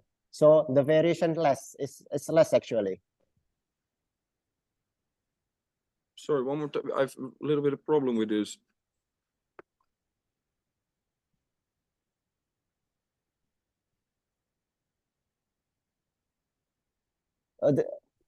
Maintaining many variation or less variation with one or two domination of microorganism. Do you get the question? No, I can hear it very well. Excuse me, one more time. Sorry. Okay, but maybe it is about my English, my Japanese English. Sorry. No, I know it's not about your English. Your English is very good. It's a little bit about my audio, I think. Okay, well, maybe okay. We move to second question. Tadi pertanyaan kedua apa, Pak? Mungkin? Yang pertanyaan kedua saya singkat saja. Ya. Dalam segitiga penyakit itu tadi ada patogen. Oke. Untuk mencapai keseimbangan itu, apakah patogen itu juga mengambil peran untuk mencapainya? Okay. Okay. The second question is about the disease triangle. I don't know if you mentioned about disease triangle. You mentioned there that there is pathogen in one of the component. The question is that does pathogen play a role in that kind of relationship in that disease triangle? Yeah, the role? The pathogen with the host, you mean? Yeah.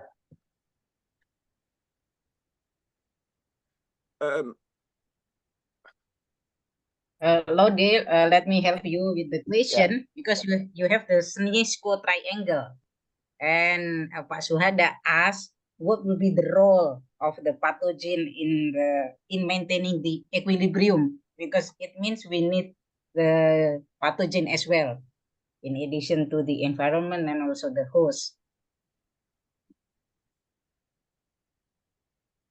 Atau mungkin tadi ada presentasinya Pak Syuhada ya yang ingin disebutkan. Mungkin biar Pak.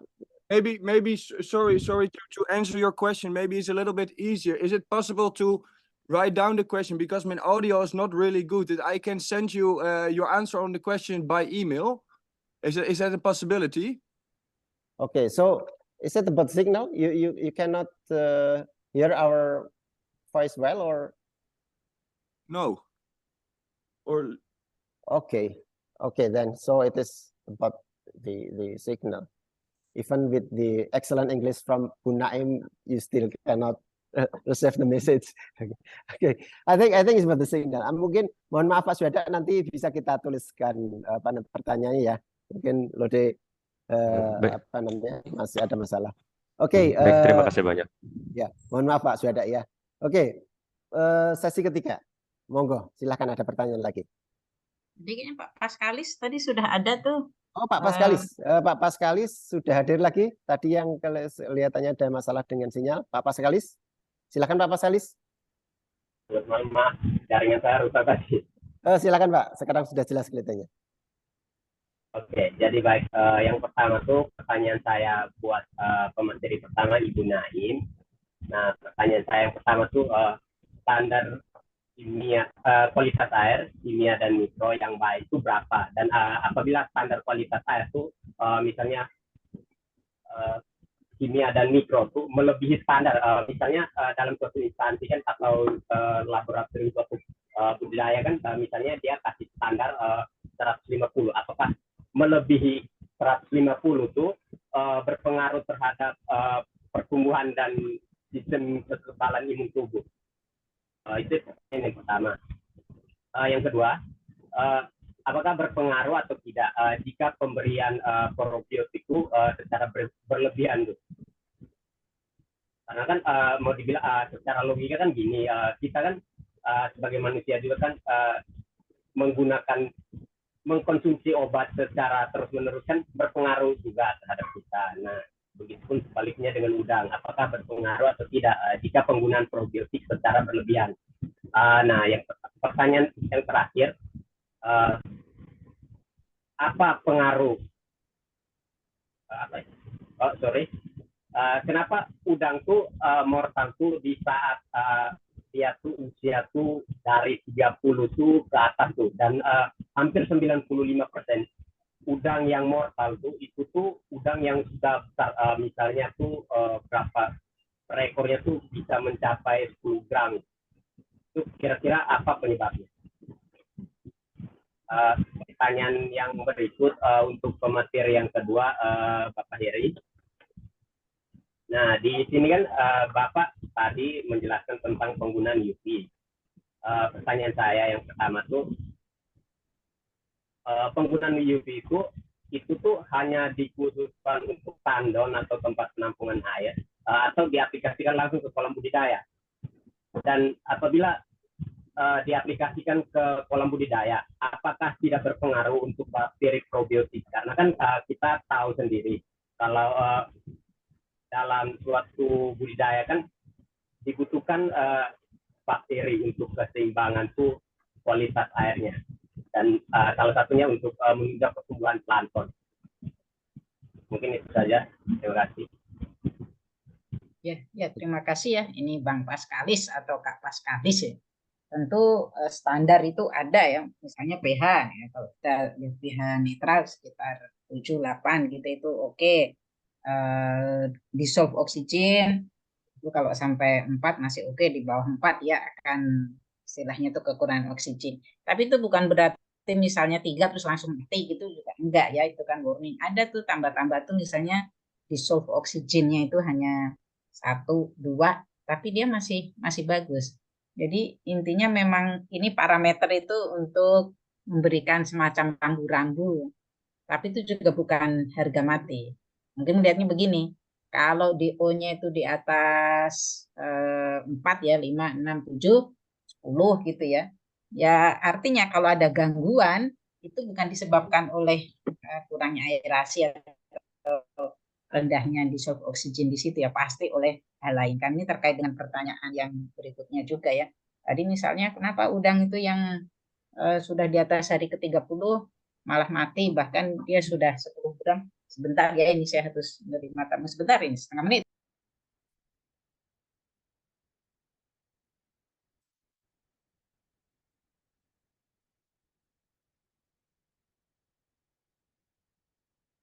Jadi tadi itu kalau misalnya ya dia DOC 30 kenapa masih sakit sih? Sama Pak, sama dengan ini Pak Paskali, sama dengan manusia tuh. Ada penyakit itu yang untuk anak-anak ya, yang untuk bayi, ada yang untuk orang dewasa. Misalnya stroke itu kan jarang di anak-anak, bukan berarti tidak ada. Nah tadi AHPND itu ya, jadi AHPND itu ya EMS itu disebutnya juga early mortality syndrome ya.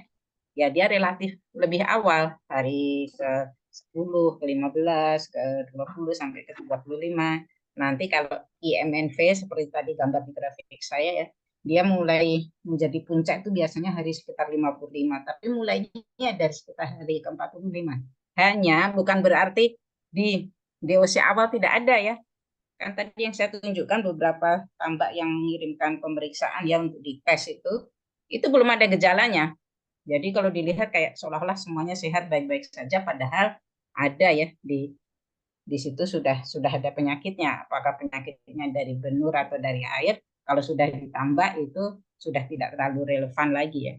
Dia itu relevan kalau misalnya kita tahu ini benurnya pas dites ada positif IMNV, ya udah jangan dilanjutin ya, jangan ditebar.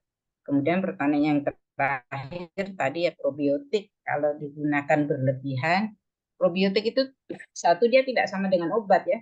Jadi ini kan natural, artinya semacam kompetitor ya, kompetitor untuk mikroorganisme lain. Tapi kalau berlebihan tentu juga akan ada dampaknya. Kan Anggap probiotik ini jadi semacam bakteri super gitu ya. Tadi kan dijelaskan oleh Claudia juga ya, misalnya pakai bacillus lah, pakai yang lain. Kalau di perairan itu seimbangnya itu misalnya harus ada Vibrio-nya itu 10/6. Tiba-tiba ketika mulai banyak bacillus ya, populasi Vibrio-nya itu turun banyak itu ya. Artinya lingkungan itu akan berubah, apakah ke arah baik atau ke arah buruk. Secara teoritis ya kemungkinannya hanya satu, itu akan ada keseimbangan baru. Artinya dia tetap baik, tapi equilibriumnya itu mengalami pergeseran. Dua, akan ada dampak negatifnya. Mana yang kira-kira ya dari dua skenario ini yang lebih mungkin? Kalau ada satu yang terlalu dominan, kemungkinan yang nomor dua. Jadi probiotik itu sangat penting, tapi sebisa mungkin ada semacam mix gitu ya, campuran. Dan saya yakin kayak misalnya TikTok gitu ya.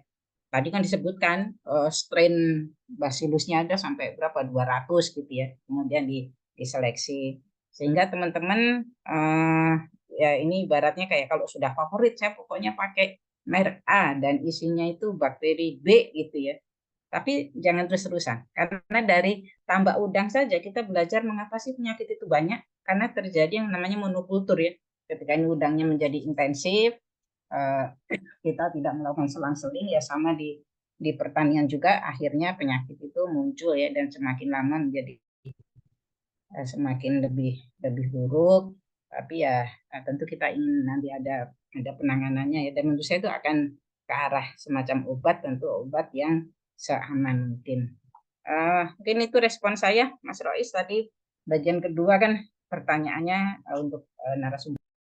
Oke, terima kasih Bu Naim. Pertanyaan kedua, monggo Mas Heri. Oke, terima kasih Pak Rois. Selamat malam Pak Paskalis.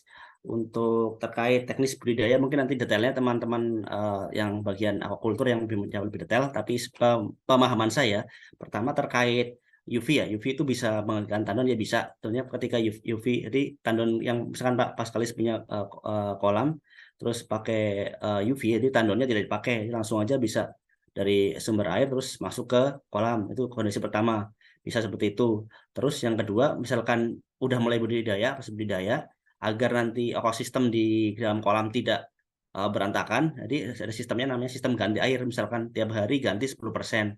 Jadi nanti tiap hari Paskalis menggunakan UV dialiri air 10% aja, ada dibuang 10%, terus kita diisi sampai 10% tiap hari. Jadi nanti tiap hari kelihatan, kita monitor juga perilaku ekosistemnya bagaimana di situ. Jadi tidak langsung ekosistemnya berubah ketika digunakan pas budidaya. Jadi ketika awal budidaya kita menggunakan UV biar kondisi air steril, pas ketika sedang budidaya kita menggunakan UV dengan sistem ganti air misalkan 10% per hari, terus akhirnya kita isi dengan UV. Itu bertahap tiap hari biar nanti ekosistem tidak berantakan. Mungkin seperti itu Pak jawaban singkatnya. Mungkin kalau misalkan perlu detail nanti tim aquaculture bisa kita kontak Pak. Seperti itu Pak. Oke, terima kasih Mas Heri untuk jawabannya. Bapak dan Ibu, kelihatannya masih banyak pertanyaan yang ingin diajukan, cuman kita sudah masuk di penghujung acara untuk sesi ini ya, untuk sesi ini, karena setelah ini mungkin nanti masih ada beberapa terkait device. Tapi mungkin yang menjadi perhatian kita semua adalah kami tidak menutup pertanyaan-pertanyaan. Silahkan nanti ditanyakan di grup yang kelihatannya sudah ada di grup WA-nya. Kami akan coba teruskan kepada para narasumber. Saya pikir juga beberapa sumber kita tertarik juga untuk menjawab, karena mungkin aku bermanfaat untuk mereka juga. Lode, I just said that we are going to end the session, but I still open question for all the presenters, and if they still have questions to the presenters, including you, I will forward the questions to you after this webinar. Is that okay for you? Okay, I think mungkin kelihatannya. To recap, you said you sent the questions after the webinar to me. Yeah. You said? Yeah. Yes, exactly. Ya, good. Kelihatannya memang ada masalah. Oke, jadi silahkan Bapak dan Ibu kalau masih ada pertanyaan, silahkan disampaikan ke tim kami, nanti kan akan kami teruskan. Mungkin dengan cara seperti itu kita lebih leluasa, lebih banyak bertanya, tidak terbatas oleh waktu. Untuk sesi ini kita cukupkan, tapi sekali lagi Bapak Ibu jangan meninggalkan tempat dulu karena masih ada nanti pembagian door prize dan lain sebagainya. Dan dari saya sebagai moderator diskusi mengucapkan terima kasih banyak untuk para presenter kita, Ibu Sri Naim, Mas Heri, dan Lode. Sangat bermanfaat informasinya. Semoga masih bisa bekerjasama lagi someday untuk share informasi untuk para petambak kita demi majunya budidaya udang dan perikanan budidaya di Indonesia. Dari saya cukupkan, saya kembalikan kepada MC kita. Terima kasih. Assalamualaikum warahmatullahi wabarakatuh. Waalaikumsalam warahmatullahi wabarakatuh. Terima kasih banyak untuk Pak Rois atas panduannya selama acara inti kita di malam hari ini. Baik, terima kasih kepada Bapak Ibu sekalian yang sudah mengikuti acara dari awal sampai akhir nih. Nah, untuk yang selanjutnya, saya izin mengingatkan terlebih dahulu untuk Bapak Ibu sekalian melakukan pengisian presensi pada link yang telah dibagikan di room chat kita untuk melakukan pendataan e-sertifikat. Nah, sebelum kita tutup acara hari ini, saya ingin mengumumkan untuk pemenang 3 pertanyaan terbaik dan 1 audiens yang beruntung pada malam hari ini. Untuk pemenang pertanyaan-pertanyaan terbaik pada acara webinar Dinamika Konsorsium Mikroorganisme kali ini, yang pertama ada Bapak Ferdinand David, yang kedua ada Bapak Paskalis, dan yang ketiga ada Bapak Syuhada. Sedangkan untuk audiens yang beruntung pada malam hari ini ada Mbak Angel yang beruntung di acara hari ini. Oke. Sebelumnya, terima kasih kepada semua yang telah berpartisipasi dengan bertanya dan berbagi pemikiran pada malam hari ini. Semua pertanyaan sangat berharga dan kami mengapresiasi keterlibatan aktif dari seluruh audiens. Bagi pemenang, harap menghubungi panitia kami melalui pesan pribadi untuk informasi lebih lanjut mengenai hadiah yang akan dibagikan. Baik, karena sudah di penghujung acara dan jam sudah menunjukkan pukul 20.52. Saya izin menutup acara pada malam hari ini. Terima kasih sekali lagi kepada semua partisipan acara webinar hari ini. Semoga wawasan yang telah kita dapatkan dapat membawa manfaat dalam pemahaman kita tentang dinamika konsorsium mikroorganisme. Sampai jumpa di acara FISTEC berikutnya. Terima kasih dan selamat malam.